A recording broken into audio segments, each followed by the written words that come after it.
Welcome to my YouTube channel JK tutorial. Students, हम कर रहे थे क्लास 9th की बायोलॉजी का चैप्टर 6 दैट इज टिश्यूज, जिसमें हमने लास्ट टाइम डिस्कस किया था प्लांट टिश्यू के बारे में, साथ ही उसके टाइप्स के बारे में डिस्कस किया था।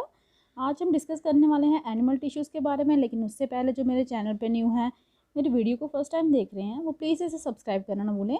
चलिए स्टार्ट करते हैं एनिमल टिश्यूज़।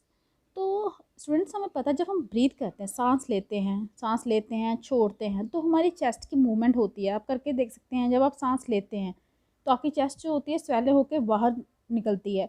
जैसे आप सांस छोड़ते हो, चेस्ट फिर से कॉन्ट्रैक्ट होकर अंदर की साइड चली जाती है। तो ये जो बॉडी पार्ट्स जो होते हैं हमारे, ये मूव कैसे करते हैं? आपको पता है इनके लिए स्पेशलाइज सेल्स होते हैं जिसे मसल सेल्स कहते हैं। मीन्स ये जो फंक्शंस होते हैं, ये बॉडी पार्ट्स जो मूवमेंट होती है, ये किन के द्वारा होती है? कौन से सेल्स के द्वारा होती है? मसल सेल्स करते हैं। जो कॉन्ट्रैक्शन और रिलैक्सेशन होती है इन सेल्स की, उनके कारण ही क्या होती है? मूवमेंट होती है। कॉन्ट्रैक्ट हो जाना, फिर से रिलैक्स हो जाना। कॉन्ट्रैक्ट तो सिकुड़ जाना, रिलैक्स होता है नॉर्मल हो जाना। जब ये कॉन्ट्रैक्ट और रिलैक्स होते हैं ये सेल्स, उसके कारण क्या होती है? मूवमेंट होती है बॉडी पार्ट्स में। यहाँ पे देखिए फिगर 6.8 में आपको कुछ दिखाई गई हैं फिगर्स। यहाँ पे स्टोमक दिखाया है, कैसे सांस अंदर जा रही है। यहाँ पे मसल फाइबर दिखाए हैं, न्यूक्लियस दिखाया है, स्मूथ मसल फाइबर के अंदर कैसा सेल होता है, उसका कौन सा न्यूक्लियस होता है। ये लोकेशन बताई है आपको मसल फाइबर के बारे में। तो ये तो था सांस। जब हम सांस लेते हैं, ऑक्सीजन हमारे अंदर जाती है, तो ये ऑक्सीजन कहाँ जाती है? ये एब्जॉर्ब हो जाती है हमारे लंग्स में। उसके बाद ये ट्रांसपोर्ट हो जाती है सारे बॉडी सेल्स में, वो भी ब्लड के थ्रू। ब्लड जो है मीडियम है, ब्लड की हेल्प से ही ये ऑक्सीजन जो है हर एक पार्ट जो होता है बॉडी सेल्स का वहाँ तक पहुँचते हैं। अब इन सेल्स को ऑक्सीजन क्यों चाहिए? तो ये जो फंक्शन है माइटोकॉन्ड्रिया, आपको पता है mitochondria is the powerhouse of the cell, उसको ऑक्सीजन की नीड होती है। वो यूज़ करता है इस ऑक्सीजन को। जो ब्लड फ्लो करता है, कैरी करता है अलग अलग सब्सटेंस को, मटीरियल्स को, एक पार्ट से लेके दूसरी बॉडी तक। जैसे कि एग्जाम्पल, ये ऑक्सीजन को कैरी करता है, फूड को कैरी करके ले जाता है सारे सेल्स तक। ये कलेक्ट करता है वेस्टेज और सभी पार्ट्स ऑफ बॉडी से, और कैरी करके उन्हें ले जाता है लीवर और किडनी तक डिस्पोजल के लिए। ये सब कौन कर रहा है? ब्लड कर रहा है। ब्लड और मसल्स, ये दोनों एग्जाम्पल हैं टिश्यू के, जो कहाँ पे पाए जाते हैं? हमारी बॉडी के अंदर। इनके फंक्शन के बेसिस पे कि जो फंक्शन ये परफॉर्म करते हैं, हम सोच सकते हैं कि अलग अलग टाइप के क्या होते हैं? एनिमल टिश्यूज हो सकते हैं। मीन्स किनके फंक्शन? ब्लड और मसल अगर फंक्शंस करते हैं, तो इसका मतलब कि अलग अलग टाइप के क्या होंगे? एनिमल टिश्यूज हो सकते हैं। जैसे कौन कौन से हैं animal tissue? Epithelial tissue, connective tissue, मसलर tissue, nervous tissue. ये टाइप है आपके एनिमल टिश्यूज़ के। इनके बारे में अभी हम ब्रीफली यहाँ पे अभी पढ़ेंगे। ब्लड जो है वो कनेक्टिव टिश्यू में आता है, और मसल जो है वो किस में आता है? मसलर टिश्यू में आता है। याद रखिए, ब्लड आपका कनेक्टिव टिश्यू के टाइप में आता है, मसल आपका कहाँ पे आते हैं? मसलर टिश्यू में आते हैं। तो सबसे पहले आपका आ गया एपिथेलियल टिश्यू। अब ये एपिथेलियल टिश्यू क्या होता है? आप इसे कवरिंग बोल सकते हैं या प्रोटेक्टिव टिश्यू बोल सकते हैं एनिमल बॉडी में, जिसे क्या कहते हैं? Epithelial tissue. एपिथेलियल टिश्यू मतलब ये कवरिंग होती है। जब प्रोटेक्टिव टिश्यू होता है एनिमल की बॉडी के ऊपर, ये एपिथेलियम क्या करता है? कवर करता है ज़्यादातर ऑर्गन्स को और कैविटीज़ को बॉडी के अंदर। और ये एक बैरियर का काम करता है, जहाँ बोल सकते हो दीवार का काम करता है अलग अलग बॉडी सिस्टम में, ताकि वो सेपरेट अलग अलग अपना अपना काम कर सकें, एक दूसरे में मिक्स ना हो। जो स्किन हो गई, जो लाइनिंग होती है माउथ की, लाइनिंग होती है ब्लड वेसल्स की, लंग, एल्वियोली, किडनी, ट्यूब्स, ये सारे किसके बने होते हैं? एपिथेलियल टिश्यूज़ के बने होते हैं। एपिथेलियल टिश्यूज़ क्या कहते हैं? सेल्स होते हैं, ये टाइटली पैक होते हैं और क्या बनाते हैं? एक शीट बनाते हैं, कंटिन्यूस शीट बनाते हैं। इनमें बहुत स्मॉल अमाउंट होता है सीमेंटिंग करने का मटेरियल, मतलब आपस में जुड़ने का, बीच में इनमें कोई गैप ही नहीं होता। कहने का मतलब इनमें कोई इंटरसेलुलर स्पेसेस ही नहीं है, खाली जगह होती ही नहीं है। ओबियसली अगर कोई चीज़ किसी की एंट्री होनी हो, जब लीविंग होनी हो बॉडी में, तो सिर्फ एक ही लेयर जो होती है एपिथेलियम की, जिसे क्रॉस करना पड़ता है। रिजल्ट इसका क्या होता है कि परमेबिलिटी होती है जो सेल्स की। कौन से सेल? एपिथेलिया के। वो बहुत इंपॉर्टेंट रोल प्ले करते हैं रेगुलेट करने में एक्सचेंज मटेरियल का बॉडी में और एक्सटर्नल इन्वायरमेंट में, क्योंकि इतनी है नहीं, टफ है नहीं, जस्ट एक ही लेयरिंग को क्या करना होता है? उन्हें क्रॉस करना होता है, और between different parts of the body easily हो जाता है एक्सचेंज मटेरियल्स का। बजाय इसके, ये टाइप होने के बावजूद भी सारे सारे एपिथेलियम जो हैं वो यूजली सेपरेट होते हैं। क्या करते हैं? किससे सेपरेट किससे होते हैं? Extra cellular fibrous base membrane से। ये आपस में इनके बीच में अगर इनको कोई अलग करता है, सेपरेट करता है, तो वो कौन करता है?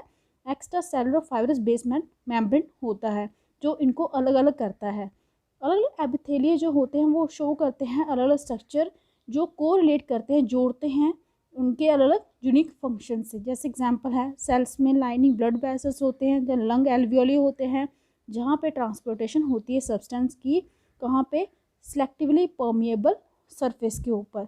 ये सिंपल फ्लैट काइंड है एपिथेलियम का, और इसे इसीलिए क्या कहा जाता है? Simple squamous epithelium. जो स्क्वैमा, स्क्वैमा का क्या मतलब होता है? स्केल, ठीक है, स्केल ऑफ स्किन। ये आपको ऐसा लेयर ही नहीं लग रही है स्किन की, ये आपका क्या है? स्कैमस है। ये यहाँ पे देखिए, ये है स्ट्रैटिफाइड स्कैमस। ये टाइप्स आपके, ये क्यूबाइडल है, ये कॉलमसिलिएटेड है। ये अलग अलग टाइप बताए हैं आपको एपिथेलियल टिश्यूज़ के, इसके बारे में भी हम स्टडी करेंगे। सिंपल स्कैमस एपिथेलियल सेल्स जो होते हैं वो क्या होते हैं? थिन होते हैं, जैसा कि यहाँ पे दिखाई दे रहा है, बहुत थिन होते हैं, फ्लैट होते हैं और एक डेलिकेट लाइनिंग बनाते हैं। लाइनिंग इनकी बनी हुई है, और ऑइसोफॉगस और लाइनिंग जो होती है माउथ की वो कवर्ड होती है इसी से, आपके स्क्वैमस एपिथेलियम से। याद रखिए, आपका ऑइसोफॉगस फूड पाइप जो होता है और जो लाइनिंग होती है माउथ की वो इसी से कवर होती है। स्किन जो प्रोटेक्ट करती है बॉडी को, वो भी किसकी बनी होती है? आपकी स्क्वैमस एपिथेलियम की। स्किन एपिथेलियल सेल्स जो होते हैं वो अरेंज होते हैं बहुत सारे लेयर्स में, वो प्रिवेंट करते हैं वेयर एंड टेयर, ताकि आसान आपको इतना ज़्यादा चोट ना लगे, अगर लग भी जाए तो वो जल्दी से ठीक हो जाए, क्योंकि ये अरेंज होते हैं पैटर्न ऑफ लेयर्स में। तो एपिथेलियम को इस केस में क्या कहा जाता है? स्ट्रैटिफाइड स्क्वैमस एपिथेलियम, क्योंकि यह ही है लेकिन इसमें लेयर्स में अरेंज होता है। ये यहाँ पे दिखाई दे रहा है, देखिए कितनी सारी लेयर्स हैं, इनको ज्वाइन करके ये बन रहा है, इसलिए क्या बोलते हैं इसे? Stratified squamous epithelium. कि एब्जॉर्प्शन और सिक्रीशन जो है वो कहाँ पे होती है? इनर लाइनिंग में होती है इंटेस्टाइन की, इसीलिए टाल एपिथेलियल सेल्स जो होते हैं वहाँ पे प्रेजेंट होते हैं। कॉलमनर मीनिंग पिलर के तरह जो एपिथेलियम है वो क्या करते हैं? मूवमेंट होती है उनके कारण एपिथेलियल बैरियर में। कहाँ पे? एपिथेलियल के बैरियर में, जो दीवारों का काम करते हैं। रिस्पिरेटरी ट्रैक्ट जो होता है आपका, वहाँ पे जो कॉलमर एपिथेलियल टिश्यू होते हैं जिन्हें सीलिया भी कहते हैं, जहाँ पे हेयर लाइक प्रोजेक्शंस होती हैं आउटर सरफेस में इसके एपिथेलियल सेल्स के, ये सीलिया क्या करते हैं? मूव कर सकते हैं, और उनकी जो मूवमेंट है वो पुश करती है जो म्यूकस होता है उसको बाहर की साइड, ताकि क्लियर कर पाए। वो जो इस टाइप का एपिथेलियम होता है उसे क्या कहते हैं? Ciliated columnar epithelium. नेक्स्ट आपका क्यूबाइडल एपिथेलियम, जो क्यूब शेप के सेल होते हैं। यहाँ पे देखिए, यहाँ पे फिगर में दिखाई दे रहा है, ये क्या करता है? लाइनिंग बनाता है किडनी ट्यूब्यूल्स के और डक्ट्स किसके? सैलिवरी ग्लैंड्स के, जहाँ पे प्रोवाइड करता है ये मैकेनिकल सपोर्ट। आपके एपिथेलियल सेल्स जो होते हैं वो ज़्यादातर क्या एक्वायर करते हैं? एडिशनल स्पेशलाइजेशन होती है उनमें, ग्लैंड सेल्स होते हैं जो सिक्रीट करते हैं सब्सटेंस, कहाँ पे? एपिथेलियल सरफेस के ऊपर। कई बार क्या होता है कि जो पोर्शन होता है एपिथेलियस टिश्यू का वो फोल्ड हो जाता है बाहर की साइड, और जो मल्टी सेलुलर ग्लैंड है वो बन जाता है, उसे क्या कहते हैं? This is glandular epithelium. याद रखिए, जब पोर्शन जो आपका एपिथेलियल टिश्यू का कई बार फोल्ड हो जाता है अंदर की साइड, तो एक मल्टी सेलुलर ग्लैंड बन जाता है जिसे क्या कहते हैं? Glandular epithelium. तो ये तो आपने टाइप देखे आपके किसके? इथी एपिथेलियल आपके टिश्यूज़ के बारे में। नेक्स्ट था आपका कनेक्टिव टिश्यू। ये हम टाइप कर रहे हैं एनिमल टिश्यूज़ के। कनेक्टिव टिश्यू का हमने ऑलरेडी डिस्कस किया था कि ब्लड जो है टाइप है कनेक्टिव टिश्यूज़ का, तो इसे ब्लड को कनेक्टिव टिश्यू क्यों कहते हैं? एक क्लू आपको प्रोवाइड किया गया था इंट्रोडक्शन जब हुई थी चैप्टर की। चलिए देखते हैं किस टाइप का टिश्यू है, इसमें डिटेल में पढ़ेंगे। सेल्स जो है कनेक्टिव टिश्यू का वो लूजली क्या होता है? स्पेस्ड होता है, लूजली स्पेस, उसमें गैप होता है, और एम्बेडेड जुड़ा होता है एक इंटरसेलुलर मैट्रिक्स में। ये भी आपको यहाँ पे फिगर में दिखाया गया है। मैट्रिक्स जो है, जो जहाँ पे जिसके साथ ये जुड़ा हुआ है वो जेली लाइक होता है, फ्लूइड होता है, डेंस होता है, और रिजिड मीन्स हार्ड होता है। वो जो नेचर होता है मैट्रिक्स और डिफरेंट अलग होता है किससे? फंक्शन से, किसके? पार्टिकुलर कनेक्टिव टिश्यूज़ के। अब इसको समझने के लिए यहाँ पे आपको एक एक्टिविटी दी गई है। आपने क्या करना है? एक ड्रॉप लेनी है ब्लड की, कहाँ पे? स्लाइड पे, और ऑब्जर्व करने हैं अलग अलग सेल्स जो प्रेजेंट हैं, किसके अंदर ऑब्जर्व करने हैं? माइक्रोस्कोप के अंदर। जब आप उन्हें ऑब्जर्व करेंगे, यहाँ पे देखिए आपको white blood corpuscles major, white blood cells भी बोलते हैं, आपको ये दिखेंगे। ये देखिए अलग टाइप बताए हैं यहाँ पे, न्यूट्रोफिल, पॉलीन्यूक्लियर ल्यूकोलाइट भी बोलते हैं इसे, साइटोप्लाज्म न्यूक्लियस भी दिख रहा है, बेसोफिल, लाइम्फोसाइट, मोनोसाइट, प्लेटलेट्स। ये अलग भी बताएंगे कि ये क्या है। ब्लड जो होता है आपका फ्लूइड लिक्विड के टाइप में होता है, मैट्रिक्स होता है, जिसे क्या कहते हैं? प्लाज्मा कहते हैं। ब्लड के अंदर एक फ्लूइड होता है या लिक्विड कह सकते हैं जिसे प्लाज्मा कहते हैं, जिसमें red blood cells, red blood corpuscles भी बोलते हैं, और वाइट ब्लड सेल्स और प्लेटलेट्स जो हैं वो सस्पेंडेड फैले हुए होते हैं। याद रखिए प्लाज्मा के अंदर RBC red blood cells, white blood cell और प्लेटलेट्स जो होते हैं वो सस्पेंडेड फैले हुए होते हैं। प्लाज्मा के अंदर प्रोटीन्स होते हैं, साल्ट होते हैं, हार्मोन्स होते हैं। ब्लड फ्लो करता, ट्रांसपोर्ट करता है गैसेस और डाइजेस्टेड फूड को, हार्मोन्स को, वेस्ट मटेरियल को, कहाँ अलग अलग पार्ट्स जो होते हैं बॉडी के वहाँ तक कौन करता है ट्रांसपोर्ट, ब्लड करता है। बोन भी एक एग्जांपल है कनेक्टिव टिश्यू का, क्योंकि ये फ्रेम वर्क बनाता है, फ्रेम ही है ना, बोन के फ्रेम ही तो बने हुए हैं हम, जो सपोर्ट करता है बॉडी को। ये एंकर करता है मसल्स को, सपोर्ट करता है मेन ऑर्गन्स जो भी हैं बॉडी के। ये स्ट्रॉन्ग होते हैं, नॉन फ्लेक्सिबल होते हैं, टिश्यू होते हैं, बोन्स जो है हमारी। बोन सेल्स जो होते हैं वो जुड़े हुए होते हैं हार्ड मैट्रिक्स के साथ, जो किसका बना होता है, कैल्शियम और फॉस्फोरस कंपाउंड का। मीन्स जो हमारी बोन सेल्स है ना वो किसकी बनी, किसके होते हैं, कैल्शियम और फॉस्फोरस कंपाउंड के। दो बोन्स जो हैं can be connected to each other by another type of connective tissue called the ligament. याद रखिए अगर दो बोन्स कनेक्टेड होती हैं एक दूसरे से, लेकिन कनेक्टेड किससे होती हैं, वो भी कनेक्टिव टिश्यू से होते हैं, जिसे क्या कहा जाता है, लिगामेंट। इसका मतलब कोई भी दो बोन्स अगर आपस में कनेक्ट करनी है तो वो किसके कारण होती है, लिगामेंट के कारण होती है। ये टिश्यू होता है, ये टिश्यू बहुत ही इलास्टिक होता है, इसके कंसिडरेबल स्ट्रेंथ भी अच्छी होती है। लिगामेंट के अंदर बड़े छोटे छोटे मैट्रिक्स होते हैं जो कनेक्ट करते हैं बोन्स को बोन्स के साथ। टेंडेंस कनेक्ट करता है मसल्स को बोन्स के साथ। याद रखिए बोन्स को बोन्स के साथ कनेक्ट कौन करता है, आपका लिगामेंट। टेंडेंस क्या करता है, मसल्स को बोन के साथ कनेक्ट करता है, और दूसरे टाइप होते हैं जो कनेक्टिव टिश्यू उनके साथ भी करता है।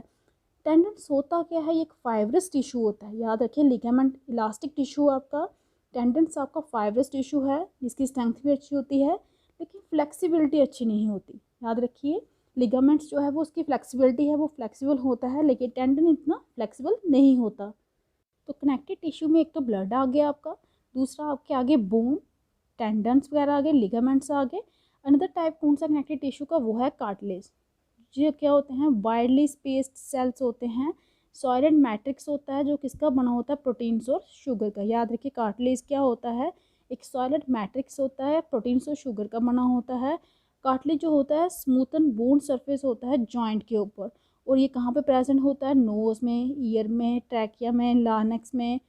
तो हम फोल्ड करते हैं कार्टिलेज किसका, ईयर का, लेकिन हम वो नहीं कर सकते, नहीं कर सकते बोन्स हमारी आर्म्स की। जानते हैं क्यों, क्योंकि ये दोनों टिश्यू जो हैं डिफरेंट है। एक है एरियलर कनेक्टिव टिश्यू जो है कहाँ पे पाया जाता है, स्किन और मसल्स में, और अराउंड ब्लड वेसल्स और नर्व्स में, कहाँ पे, बोन मैरो में। एरियल, याद रखिए एरियोलर कनेक्टिव टिश्यू जो कहाँ पे पाया जाता है, स्किन और मसल्स में, अराउंड ब्लड वेसल्स में और नर्व में, और कहाँ पे, बोन मैरो में। ये फिल करता है स्पेस किसके अंदर, ऑर्गन्स के अंदर, सपोर्ट करता है इंटरनल ऑर्गन्स को और हेल्प करता है रिपेयर करने में टिश्यूज़ की। उफ, इसका मतलब फैट्स कहाँ पे स्टोर होते हैं हमारी बॉडी में। फैट जो स्टोरिंग एडिपोज टिश्यू है वो कहाँ पे पाया जाता है, बिलो द स्किन, स्किन के नीचे, कहाँ पे, इंटरनल ऑर्गन्स के बीच में। और जो सेल होते हैं टिश्यू के वो फिल होते हैं फैट ग्लोब्यूल्स से, फैट के वो आप बोल सकते हो बड़े बड़े गोदाम। तो स्टोरेज जो होती है फैट्स की वो भी एक्ट करती है एज एन इंसुलेटर। तो ये तो था आपका कनेक्टिव टिश्यू के बारे में। फर्स्ट आपका एपिथेलियल टिश्यू हो गया, नेक्स्ट था आपका कनेक्टिव टिश्यू, अब है आपका मस्कुलर टिश्यू। तो मस्कुलर टिश्यू जो आपका होता है आपका किसका बना होता है, एलोंगेटेड सेल्स का, लंबे लंबे सेल्स होते हैं जिन्हें मसल फाइबर्स भी कहते हैं। ये टिश्यू जो है वो रिस्पॉन्सिबल है मूवमेंट जो भी होती है हमारी बॉडी के अंदर। मसल्स के अंदर स्पेशल प्रोटीन्स होते हैं जिसे क्या कहते हैं, कॉन्ट्रैक्टाइल प्रोटीन्स। याद रखिए मसल्स के अंदर जो स्पेशल प्रोटीन्स पाए जाते हैं उन्हें क्या कहते हैं, कॉन्ट्रैक्टाइल प्रोटीन्स, जो कॉन्ट्रैक्ट करते हैं और रिलैक्स करते हैं, जिनके कारण ही हमारी बॉडी के अंदर क्या होती है, मूवमेंट होती है। यही देखिए यहाँ पे फिगर्स में दिखाए गए हैं, स्पिंडल शेप्ड मसल सेल हैं, न्यूक्ली दिखाया है, उनका स्टाइटेशन भी बताई है, न्यूक्लियस बता रहे हैं यहाँ पे। अलग अलग टाइप्स के क्या है, मसल सेल हैं, स्ट्रेटेड मसल्स हैं, स्मूथ मसल हैं, कार्डिक मसल्स हैं। हम मूव करते हैं मसल्स को जब जितना हम कर सकते हैं, आप भी आपने, वो डिपेंड करता है आपकी फ्लेक्सिबिलिटी कितनी है। जो भी मसल्स प्रेजेंट होते हैं हमारे लिम्स पे वो मूव करते हैं जब हम उन्हें मूव करना चाहते हैं, जब हम उन्हें रोकना चाहते हैं वो हम खुद डिसाइड कर सकते हैं। ऐसे मसल्स को हम क्या कहते हैं, वॉलंटरी मसल्स।